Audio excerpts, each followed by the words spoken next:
નમસ્કાર દર્શક મિત્રો, હું છું રૂપલ વણેચિયા. સંપૂર્ણ ન્યૂઝમાં આપનું સ્વાગત છે. માણસના મૃત્યુ પછી અંગદાન કરવાની વાત આવે એટલે આપણે એમ માનીએ છીએ કે અંગદાન કરવું હોય તો અમદાવાદ જેવા મોટા શહેરમાં જવું પડે, પરંતુ હવે એવું નથી. બનાસકાંઠા જિલ્લાના મુખ્ય મથક પાલનપુરમાં પ્રથમવાર અંગદાન થયું છે અને અંગદાનના સેવા કાર્યનો બનાસથી શરૂઆત કરાય છે.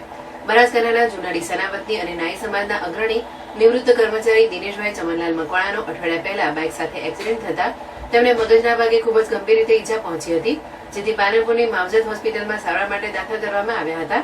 જ્યાં તેમની સઘન સારવાર બાદ જિલ્લાની સૌપ્રથમ રીટ્રાયલ સેન્ટર તરીકે નોંધાયેલ માવજત હોસ્પિટલ પાલનપુરના ડોક્ટર્સ પેનલ દ્વારા તેમને બ્રેઇન ડેડ જાહેર કરવામાં આવ્યા હતા.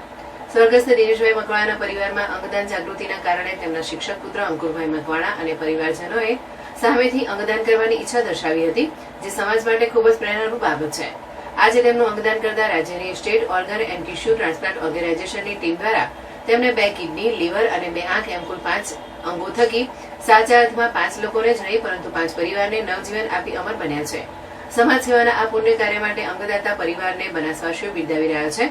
આ અંગદાનના કાર્યમાં અંગદાતા પરિવારનો લાગણીસભર સહયોગ મળતા સિમ્સ હોસ્પિટલ અમદાવાદના ડોક્ટર સુનિલ અગ્રવાલ અને તેમની ટીમ તથા માવજત હોસ્પિટલ પાલનપુરના ડોક્ટર અર્પિત અગ્રવાલ, ડોક્ટર મોહક ચૌધરી તથા તેમની ટીમે હકારાત્મક મહેનત જોવા મળી હતી.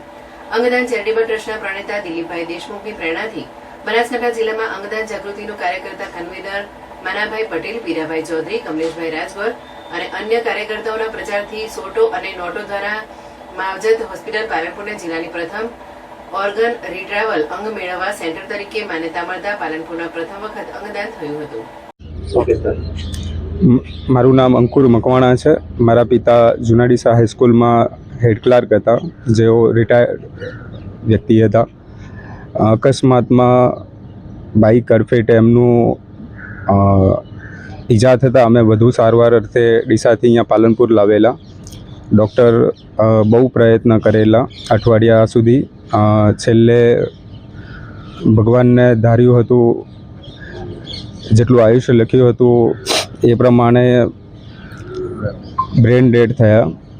બીજું શોર્ટમાં ઘણું બધું કહેવું છે, પણ શોર્ટમાં એટલું કહીશ કે મારા પિતા માટે ડૉક્ટર અને મેં અને મારા કુટુંબીજન બધાએ બહુ પ્રયત્ન કર્યા, પણ એ ભગવાનની ઈચ્છા જેટલું આયુષ્ય હતું એમાં અમે કંઈ પ્લસ માઇનસ ન કરી શકીએ. પણ એક માનાભાઈ કરીને એક સારા વ્યક્તિ જેઓએ અંગદાન વિશે સમજાવ્યું, અને મને એક બાજુ હું દુઃખી છું.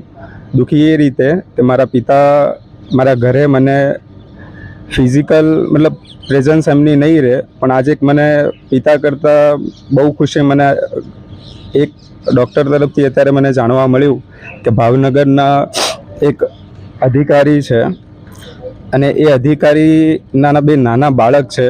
મારા પિતા તો મને મોટો કરીને ગયા, પણ એ જે ભાવનગરના અધિકારી છે અને લીવરની જરૂર છે, મને બહુ આનંદ થયો કે કદાચ ભગવાન આવે ને તો જ બાળકને એના પિતા લાવી આપી શકે, બાકી કોઈ મનુષ્યની તાકાત નથી.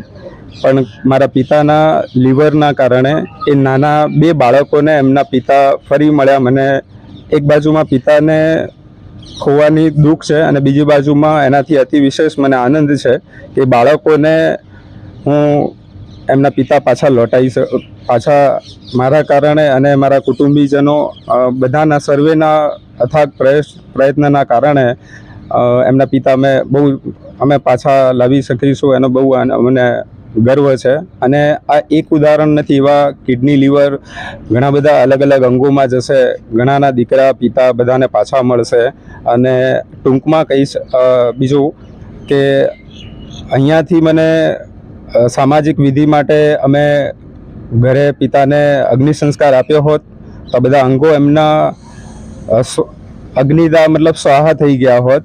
પણ આ અંગોનું દાન કરવાથી ઘણા બધા જીવ બચાવી શકાય. એટલે ટૂંકમાં ઘણી બધી સામાજિક રીત રિવાજો બધામાંથી આપણે બહાર આવી અને દરેક લોકોએ આ રીતે લોકો 500,000 કરોડનું દાન કરે છે, બરાબર, પણ અંગો આપણે આ રીતે દાન કરીશું તો એનાથી આ પૃથ્વી પરનું સૌથી મોટામાં મોટું દાન એ કદાચ આનાથી બીજું તો ન હોઈ શકે. એટલે બાકીના લોકો કંઈક આમાંથી શીખે અને આપણે કોઈકના જીવ બચાવીએ, બસ એ જ.